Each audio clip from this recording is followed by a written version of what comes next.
toutes et à tous et bienvenue pour cette nouvelle vidéo de la chaîne Nicole Cosmetics. Aujourd'hui on se retrouve pour mes favoris de l'année 2023. Nicole a toujours un train de retard, c'est pour ça que la vidéo elle arrive que maintenant. Petit disclaimer, Nicole elle achète tous ses produits avec son propre argent, donc elle fait ce qu'elle peut. Elle a des produits pour presque toutes les catégories, mais pas toutes. Des fois, il y a un produit petit prix, un produit luxe, des fois pas. Et aussi, je ne garantis pas que tous les produits soient sortis en 2023. Comme je vous dis, je fais ce que je peux avec ce que j'ai. J'achète quand les produits m'intéressent, me plaisent, donc je fais pas la course à la nouveauté. On est dans les favoris de la Nicole, on n'est pas dans spécial produit 2023. Voilà. Donc on va commencer tout de suite avec les bases. Et pour les bases, j'en ai deux. Bah, du coup, une luxe et une petit prix. On va commencer par la luxe. Impossible de remettre la main dessus puisque c'est une base que j'ai terminée tellement je l'ai aimée. C'est la Hydro Grip de chez Milk. Super base, bien agrippante. Moi qui ai la peau grasse, le principal souci que j'ai c'est de faire tenir le make-up parce que dès que je commence à refabriquer du sébum, ça bouge dans tous les sens. Donc finalement les pores, l'hydratation, tout ça, c'est pas mon souci principal. Mon souci principal c'est vraiment agripper. Et du coup la Milk elle est très bien pour ça, elle fonctionne très bien. Je l'aime beaucoup, donc c'est pour ça qu'elle a sa place dans les favoris de cette année. Et la base petit prix, c'est la Plump Right Back de chez NYX, celle-là je l'ai. Je l'ai fini aussi, le 31 décembre, je me suis make-upée, ça a été la fin de cette base. Je l'ai énormément aimée, petit prix, pareil. Sur le principe, c'est une base qui est censée être repulpante. En fait, elle est repulpante parce qu'elle est agrippante, du coup, elle donne du rebond. Elle est très fraîche, elle est en même temps hydratante, elle est gel, donc elle est pas trop épaisse et tout. Pour ma peau, c'était nickel. Quand je voulais que ça agrippe, mais que j'avais la peau avec pas mal d'acné et que je me sentais pas de me mettre la Hydro Grip, celle-là était parfaite, c'est la petite sœur, un petit peu moins collante, un peu plus hydratante. J'ai vraiment beaucoup aimé cette base. En catégorie fond de teint, j'en ai deux. Le premier c'était déjà à favori en 2022, mais je suis obligée de le remettre parce que vraiment je l'aime trop. C'est pas un fond de teint, c'est un sérum teinté, je l'ai en deux teintes. C'est le sérum teinté de Typologie, je l'ai en teinte claire et très claire parce que la teinte claire elle est quand même foncée. En été, quand je suis bien bronzée, elle est nickel. Là, les dernières fois où je l'ai utilisée, j'étais orange. Et j'ai la très claire aussi. Les deux, je les ai beaucoup utilisées. La très claire, je crois qu'elle en est genre là. Celle-là, elle a plus de la moitié. Depuis que je l'utilise à l'éponge, je l'aime encore plus. C'est un sérum teinté, c'est pas un fond de teint, donc c'est très léger, c'est hydratant. C'est imperceptible sur la peau et pourtant, il y a une petite couvrance, ça unifie quand même bien. Ça soigne en même temps, vraiment, c'est que des bienfaits. Hyper agréable à utiliser, ça tient super bien. Quand ça disparaît trop bien, c'est un banger. Seul bémol, le packaging, la pipette, elle est nulle.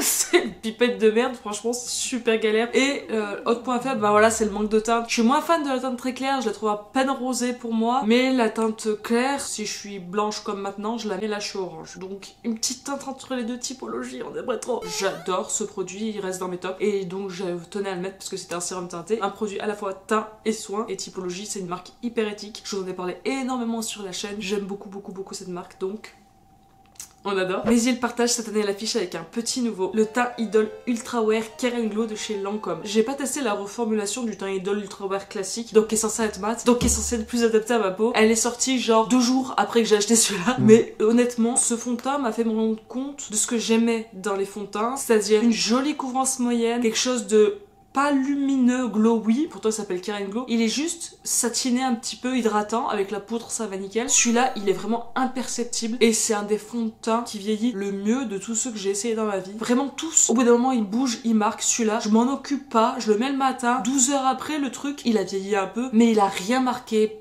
du tout. Et du coup, pour moi, ça en fait une valeur ultra sûre. J'aime énormément ce fond de teint. En plus, il est hyper léger, on le sent pas sur la peau, hyper agréable. Il est parfumé, mais bon, franchement, vu la qualité du produit, j'ai jamais vu un fond de teint aussi fin et pourtant unifiant et beau et qui tienne aussi bien et qui marque pas. Donc peut-être que la version pas glow elle est encore mieux, faudrait que je l'essaye, ça sera sans doute son remplaçant, mais je peux pas imaginer ma vie sans le teint Idol quoi. On va passer maintenant à la catégorie anti-cerne. J'en ai deux de nouveau à un petit prix. Le Colourpop, c'est le No Filter Concealer que mon abonné m'avait envoyé et moi je suis hyper difficile en anti-cerne. En fait j'ai du mal à trouver un anti-cerne que je trouve beau et qui me plaise. Et celui-là, il est pas asséchant, mais en même temps il est pas trop hydratant. Du coup il tient bien sur moi. En base à paupières il est génial aussi pour faire des queues de crise, des trucs comme ça. Suffisamment couvrant mais pas asséchant. Un très bon anti-cerne à tout petit prix. C'est pas un coup de cœur intersidéral, mais je l'aime énormément et de tous mes anti-cernes c'est un de mes préférés. Voilà, donc j'étais obligée de le mettre. Et le second anti-cerne, il a mal fini, ça y est, celui-là il est vide aussi, je l'ai terminé, il y a plus rien à récupérer. L'aluminium il est percé de tous les côtés, c'est une catastrophe. C'est l'anti-cerne teinté de Typologie en teinte claire. Emballage en alu recyclable, toujours dans la démarche de typologie hyper éco-responsable. Mais en fait, à force de plier, replier, l'aluminium il pète et du coup après ça dégueule un peu de partout. La teinte claire, comme pour le sérum teinté, est foncée. Moi je pouvais la porter en été où elle marchait avec mon fond de teint Nars,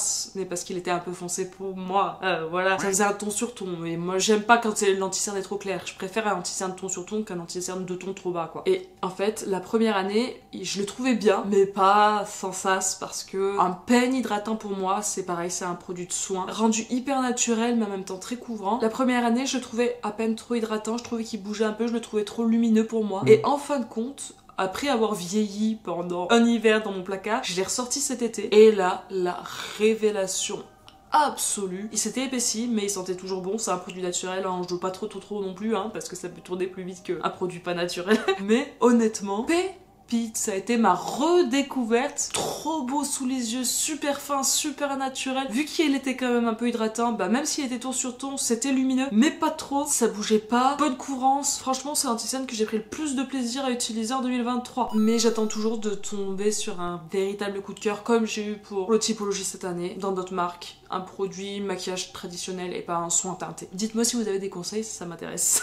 En poudre, il y en a 3 qui ont fait mon année. Mais c'est pas 3 différentes catégories de prix, c'est 3 poudres qui sont différentes et dont je me sers pour faire des choses différentes. Le méga coup de cœur, j'ai passé la moitié, c'est la poudre Fenty Beauty que j'utilise pour mon contour des yeux. Je trouve qu'elle lisse, je trouve qu'elle floute, qu'elle illumine le contour de l'œil, c'est un plaisir à utiliser. C'est pas une poudre contour de l'œil à proprement parler, c'est une poudre libre de fixation de teint. J'ai la peau grasse, elle est pas assez matifiante pour que je la mette sur l'ensemble de mon teint. Par contre, en contour des yeux, je l'adore, je la trouve magnifique. Pour me poudrer le reste de mon teint, bah cette année ça a été la Huda. J'aime toujours la Kimchi hein, mais cette année c'est celle-là que j'ai le plus aimé utiliser. Elle est matifiante, elle tient bien, j'en suis à la moitié et pourtant bah vous voyez c'est une grosse poudre hein. Elle matifie pas aussi longtemps que la Kimchi sur moi. La Kimchi elle est vraiment encore plus robuste quoi. Mais quand c'est des petits make-up pour les soirées et tout, elle est parfaite et je l'aime beaucoup beaucoup beaucoup. J'ai rien à lui reprocher. Et l'autre énorme coup de cœur de cette année en poudre, encore un autre usage, c'est une poudre pressée cette fois. C'est ma toute première poudre pressée, alors c'est difficile de dire oui c'est mon coup de cœur alors qu'en fait j'en ai testé qu'une mais quand même c'est un coup de cœur. C'est la Airbrush Brightening Flawless de Charlotte Tilbury qui est une petite poudre blanche et en fait je m'en sers de poudre de finition quand j'ai fini mes joues par exemple, j'en prends sur mon gros pinceau et je viens tout flouter l'ensemble et en fait ça rend le teint hyper flou, diffus, fondu, très très beau, ça rend les joues, le teint, l'ensemble hyper homogène, c'est un coup de polish sur ton make-up et j'adore, je saurais plus m'en passer,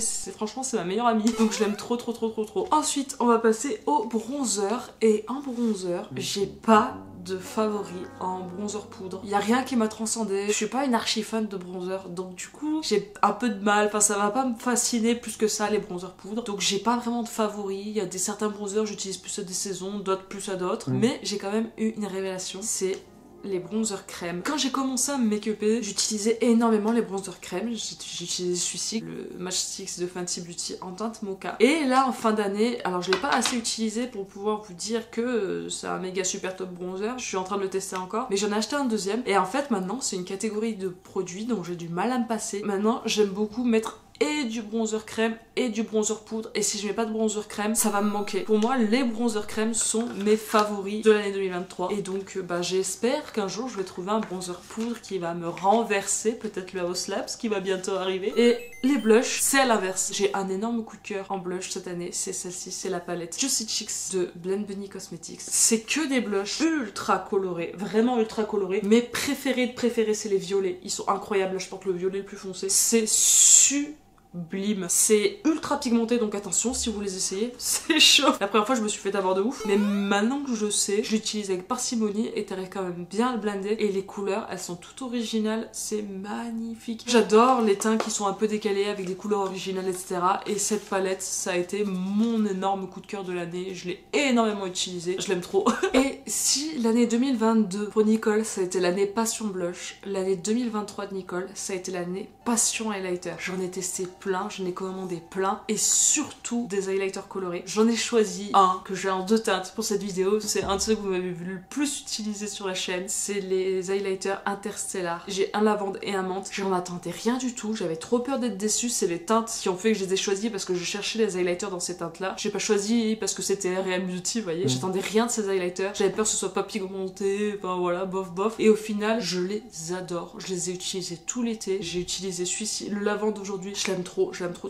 On voit la couleur, mais en même temps, c'est assez crémeux, donc ça fait pas des grosses paillettes. Il y a de l'effet, c'est beau, c'est fin. Je les adore. Vraiment une super découverte de cette année. Et les highlighters colorés sont rentrés dans ma vie là en 2023 et je suis pas prête de les lâcher. Et revoici Nicole, je suis désolée, on a été interrompu par la carte SD. Donc on va reprendre tout de suite avec les sprays fixateurs pour finir le teint. Et là, en 2023, il y a rien qui a touché grâce à mes yeux. C'est pas vrai. Il y a des sprays que j'ai bien aimés. Il y en a plusieurs même, parce que j'en ai testé quand même quelques-uns cette année. Mais il y en a qu'un seul qui reste au top, encore et toujours. C'est le All Nighter Matte d'Urban Decay. Il est incroyable. J'adore le fini sur la peau. Moi j'ai la peau grasse. Donc à plus c'est mat, à plus ça me va. J'aime pas quand c'est trop plombé non plus, hein. Mais avec le sébum, c'est jamais plombé longtemps. Et quand je sais que j'ai un make-up qui doit tenir longtemps, celui-là, il est indétrônable, ça tient bien, ça fixe bien, le spray il est cool, franchement c'est une valeur sûre et je l'aime trop. Il est de plus en plus dur à trouver parce qu'il est censé plus être vendu en France, mais on le trouve toujours sur le Fantastic, on le trouve toujours sur Cult Beauty, on le trouve toujours sur Beauty Bay, donc il y a quand même encore moyen de s'arranger. Ensuite pour les sourcils, alors vous pouvez le voir, Nicole c'est toujours pas l'as du sourcil, je sais pas si ça lassera un jour, tant que je me ferai pas épiler les sourcils je pense que ce sera toujours compliqué parce qu'ils ont pas les mêmes longueurs, ils sont un peu disparates,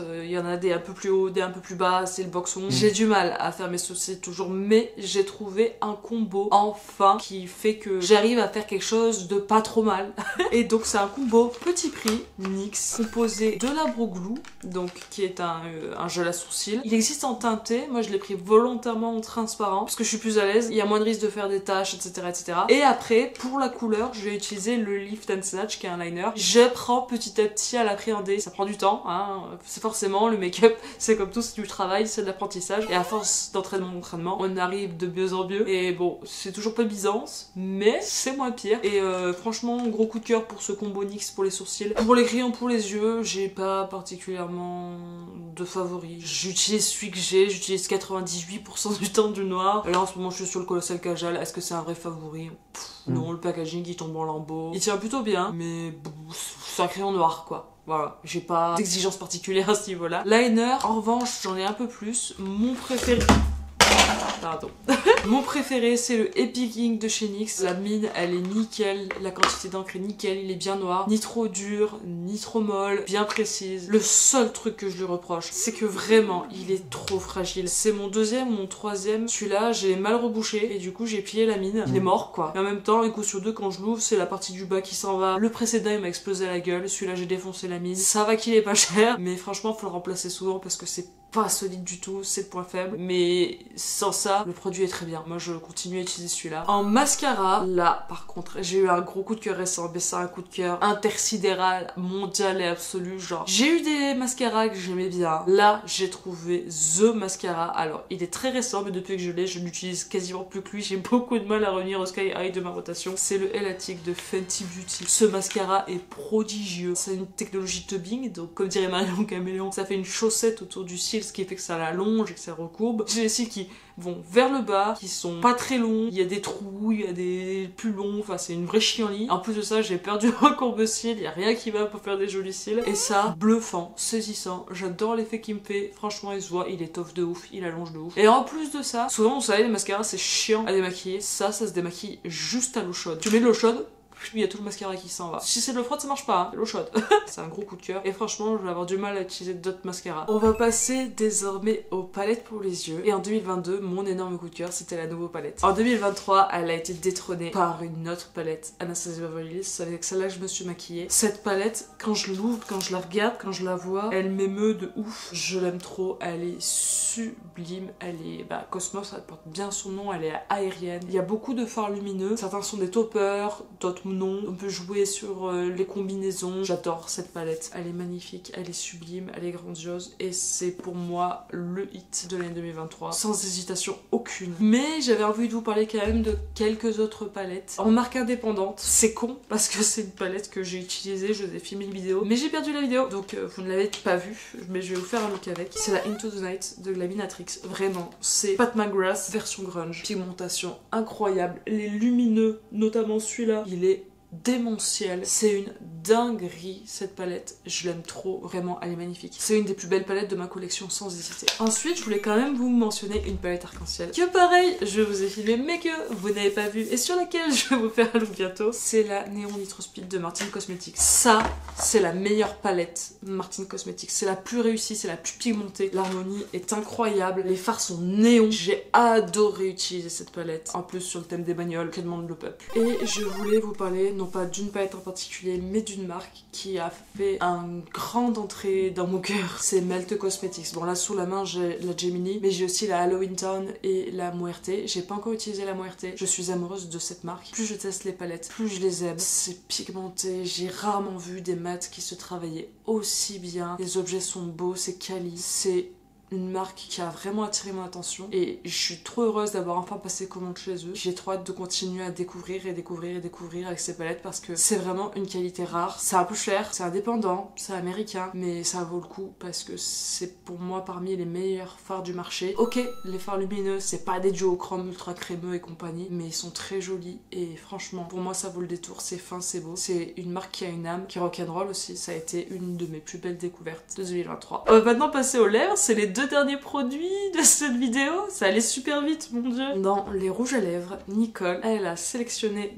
deux rouges à lèvres et ils sont les deux de chez Martin Cosmetics. Le Béatrice, qui était le grand champion, regardez, je l'ai usé. Pour l'année 2022, reste le grand champion de l'année 2023. J'adore ce rouge à lèvres, j'adore les bouches foncées et franchement, je le trouve sublime. C'est mon rouge à lèvres préféré, mais j'en ai eu un autre pour lequel j'ai eu un énorme coup de cœur cette année et que j'aime beaucoup utiliser, notamment en été. C'est celui de la collection Moule à Bank, c'est le Hortense. C'est un marron foncé. Alors, faut mettre une base de crayon en dessous parce que c'est un liquide mat. Quand il disparaît, vu qu'il est foncé, c'est pas très classe. En revanche, la couleur, elle est dingue, elle est intense, c'est beau, c'est un beau marron comme j'aime, c'est hyper rock. Et donc voilà, c'est mon deuxième coup de cœur rouge à lèvres de cette année. Je suis pas une grande passionnée de rouge à lèvres, mais ces deux-là de chez Martin, j'aime énormément. Donc voilà, c'était les favoris de l'année 2023 de Nicole. J'espère que vous êtes contents de les connaître. Dites-moi si vous en avez testé certains, dites-moi si y en a certains que vous avez envie de tester. N'hésitez pas à me donner vos recommandations pour que moi je découvre aussi vos favoris. Ça a été une belle année de make-up. J'espère que 2024 va révéler beaucoup de belles surprises. N'hésitez pas à liker, à commenter, à partager la vidéo si elle vous a plu. Moi je vous remercie d'être resté jusqu'au bout, je vous remercie d'être là, je vous remercie d'être vous. Je fais des gros cœurs sur vous et comme dirait la mère de mon cher et tendre,